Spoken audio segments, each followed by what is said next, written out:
Hey guys, it's your girl Kdid. Hopefully Katanya does not hear me. I took out my hair. Well, I only had like this little thing going on. My little mini, small updo fro thing. Guys, my hair is growing. Look at that. Look at that. Look at that. I might cut this part though. Looking kind of scraggly. I don't know. Looking kind of scraggly. Look at this. Like that. That need to go. Like this needs to... Bye-bye. I just cut some of the ends the other day too. I don't know, guys. I don't think you can see it that much. Like, you can see it, but you can't see it. I try to put on some makeup on my eyes and what's not. I have some like old makeup and it's like falling on my eyelashes. There's a lot of fallout. I think this is really old. It's over. I took that class in like 2011. So I think I had it since then. I use it for shows, but I don't have like a Sephora, like a thing. I want to get a small palette with current, got no makeup, expires, and it's probably old as hell. So I've been, not probably, it is old as hell. So I'm just using it right now. Me and Katanya haven't gone out with it like since in a while. Like one time last year I used it on my eyes. But I didn't even have contacts on, I had glasses. So it didn't make no sense because, you know, why am I doing it to myself? Anyway, guys, I'm so stressed. When I say I'm stressed, and I feel like I'm surprised because I didn't come in here yet. Why? Because she's not. I close the bathroom door. The bathroom door is usually not closed. So probably she doesn't hear the full function of what I'm doing, and that I'm doing a video, which is great. I'm about to cut some of this like this. Right now, you can see that I'm about to cut this much because that's all trash ends of trash. But this morning I had a full freak out. I'm like, you know, today was just a crying day and it's just so hard and I'm so sad. And thank God for KK. I just hugging my KK. I'm like, I love you, KK. She's like, I love you, mommy. And I'm so grateful for my daughter. Even though she be doing the most sometimes. I mean, she doing the most with banana and toast. She doing the extra most. But I love my baby girl. Like I love her so much. Even though I know sometimes she probably don't feel like, you know, like I discipline her, so I tell her not to do stuff or things like that. And that's what she needs to become a better person, a better human being. But it's just like I love her so much. Like she's the only reason why I get up. I'm not saying that she gets me up like she's God, no. But she's the only reason why I literally get out of bed every morning, because it's like I have to provide for her. I gotta take care of her. And if I don't take care of her, who's gonna take care of her? You feel me? There's nobody else to take care of her, so I got to do it. And it's just, I think I need to take a leave off of Facebook, Instagram, even WhatsApp. Look at people's lives, because honestly, at the end of the day, you don't know how they got to this place, how they got to whatever they're doing, and watching some people's stuff makes me sad sometimes. Because it's like, my life should have been there or past there at this point. And the funny thing, people put out a lot of things that's not even true. People will put up like, oh, I'll have, like, they never say anything because they don't have to say nothing to lie, you know? Take a picture of them in front of a house, in front of a car, in front of a dog. And it'd be their friend's house, dog, cat, children. And because you see, you be like, oh my God, their life is going so good. Their life is so grand. And it's really not even like that. I'm not saying a lot of people do that, but some people I know that's like, if I see like YouTube or Facebook or whatever, not YouTube, I say YouTube. If I see their Facebook or Instagram, I was even looking at YouTube. I look at their Facebook, I know it's real. I personally know, like, most of my Facebook friends, I know them, but some people, you know, and some people you don't really know. You probably like went to school with them, so you don't know them like that, so it could just be lies. So other people, you know, like, that's really how their life is living. It's a difference, you feel me? And I thought a couple of years ago my life was going so grand. I was gonna get all these things and everything's gonna be falling into place, and then nope, my life officially broke apart. I was gonna say last year, but I guess if I went to the shelter, my life was breaking apart before then.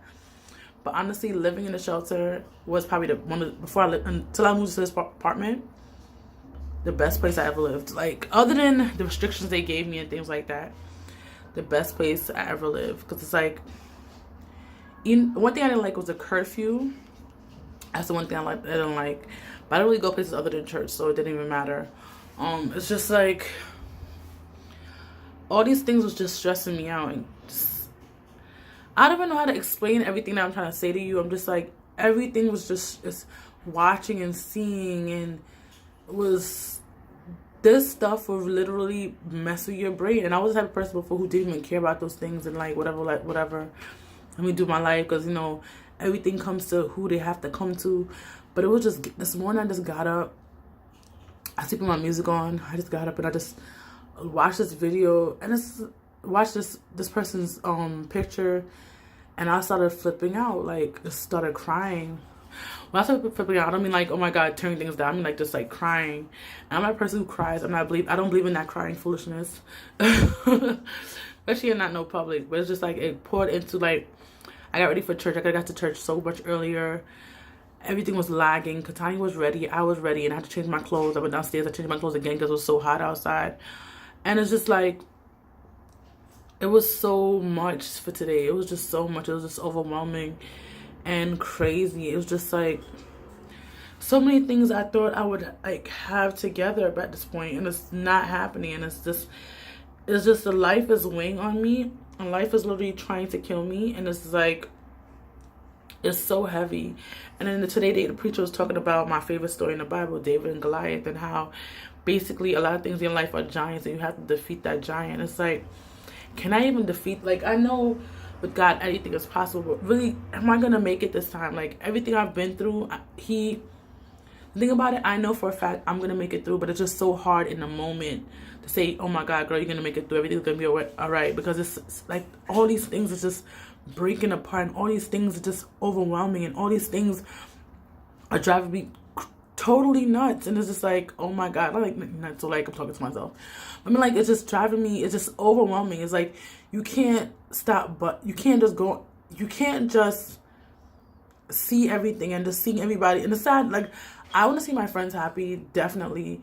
I don't want to be like, oh my God, I don't wish bad on other people, because I would never want to wish bad on other people. The people don't deserve that. Everybody go through their own struggle, and this is their season to get blessed, and this is the season to be happy. And at one point I was happy, and one time I was getting blessings, and people would look at me like, Khadija, you have this, you have that. And I was just dying inside. And yeah, I had those things, but maybe I was asking too much. Maybe I was being ungrateful, because I had those things, and I was happy that I had those things. And people will say, oh my God, you have those things. I'm like, but it's not, I had it, but I didn't have it. It's like so many things are just overwhelming my mind. And I'm just so grateful to have Katanya. I'm grateful that God gave me a daughter. I wish I had some help with her. I wish everything was just how it needs to be, because a lot of times I had to, there'll be a job, but the hours I can't do, so I can't, I was gonna do kind of the same, but honestly I didn't want to do in front of the computer all day, and I really didn't want to do it. But I had to be 7:45 in the morning in Queens. I live in Brooklyn. I got to drop my daughter at school by 7 o'clock. There's no way it's gonna get there 7:45. There's no way. So, and then we take a test. I was gonna fill out tests anyway. I'm horrible at taking tests, so I would probably admit that from that part, but I don't know. It's just like, I can't do certain things. I don't have the certain help. Like, some people, they have so much help. And I feel like they take advantage of it, and they don't realize how grateful they should be, because other people like myself need the help. If I need the help, I gotta pay for the help. And if I can't afford to pay for the help, it's just like, I'm sinking, I'm drowning, I'm dying. And it's just like, it's so crazy and so overwhelming. And it's just like, I really don't have friends like that. I really don't surround myself with people. I really don't talk to people like that. I have 1 or 2 people here and there. I just really, people I thought I was cool with, and then I realized a couple of years later I wasn't really cool with these people. And it's kind of sad, and it's kind of a shame. People you thought was down for you is not really down for you. One person last year I thought is down. I thought we was cool, and then we say hi and bye, we talk, whatever, but we're not really cool. And I thought, I had this thing in my head about this person, and I thought we was at a certain level, and we weren't.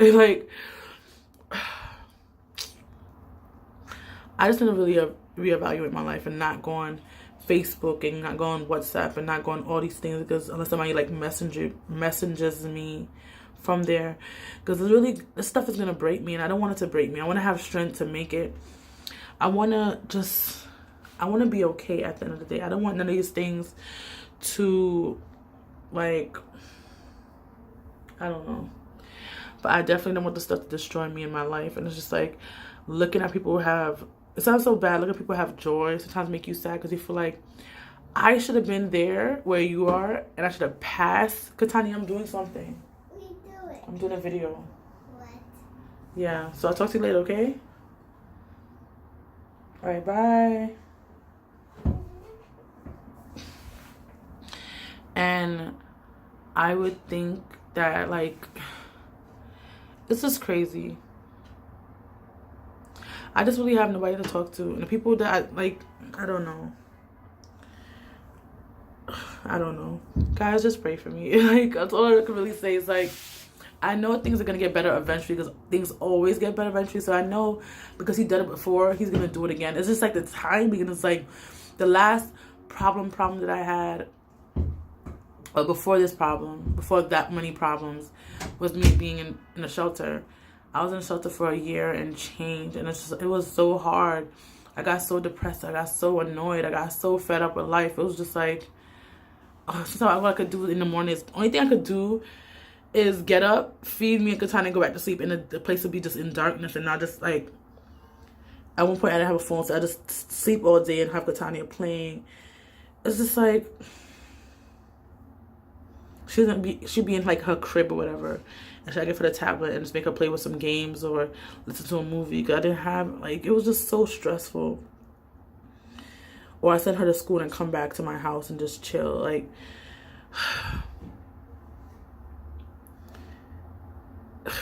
and it's not fair because she doesn't deserve that. She deserves so much better from me. And I thought, honestly, at this age, I've been so much ahead in life. I'm so behind. And the thing about it, you can't say so behind because everything happens for a reason. Everything happens for a season. Everything happens at its time. But in myself, I feel like I'm so behind other people. And at the end of the day, I can't look at other people because I'm not them and they're not me. Because people might be looking at me like, oh my gosh, she has this, she has that, she has this and that. And I've heard some people before say like, oh, you should be grateful because you have this. I wish I had that. And they don't know how hard it is to, like, to have the things that I have. And it's sad. I don't even have that much stuff. Like, it blows minds. And it's just like, funny thing, everybody thinks this way about themselves and other people. And it's like, when are we really going to be happy? When we die? Like, that's when we're going to really be happy? Because people with money are not even that happy. Like, there's that guy who played, I always think about because he's an actor like myself, but obviously he's more famous and he died. He killed himself. But played, not Goldfinger, but the old, it's a white guy. Goldfinger. Alright, I'll tell you the movie, but I don't know if, like, I'm not gonna remember it by myself the way you say it with me. And Katana's not gonna know what I'm talking about. But he's a white guy, he was funny, he was a comedian. He played in a movie, he played in several movies, but the movie I always think of him in, Mrs. Doubtfire, the guy who played Mrs. Doubtfire, he had all that money. He was happy to make other people laugh. And I think it's a mechanism people like me have. They make other people laugh, make other people happy, and they're dying inside. They're going crazy. Like, it's not fair. And I'm like, money doesn't make you happy. Honestly, God makes you happy. But it's the thing about when you're down, you have to remember who he is. And that's what I think sometimes what it is. When I'm down, I use other things to block downness, and I think that's a problem. I need us to put away Facebook. I need to put away Hulu. I need to put away Netflix. I need to put away WhatsApp. And it's so easy to say that, but at the end of the day, half the time I don't. Even though I'm saying I'm going to do it, I don't do it. And that's a problem. I need to put myself more in him and put away. Yes, Katanya? For what? Why? You want to? Why? Are you going to talk? No talking. So I need to put away so many things to get just in him, and that's a problem. That's what's stopping me from growing. That's what's stopping me from having a better life. I'm not putting him. Katanya, what's the problem? Why? Are you gonna talk? Then you can't come in. I need you not to talk.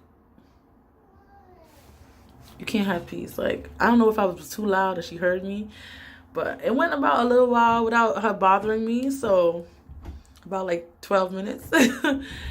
Oh God, guys, I have to go because Katani is definitely outside this door trying to get in. So, and the door's not even locked though. It's the sad thing about it. The door's not even locked. I don't know why she can't come in. Oh shoot, the door is locked. The box foot, how the door lock? I didn't lock it. I didn't lock the door. The door was locked when I found it. That's weird. But guys, I have to go because Tanya is coming for me. So later. Bye.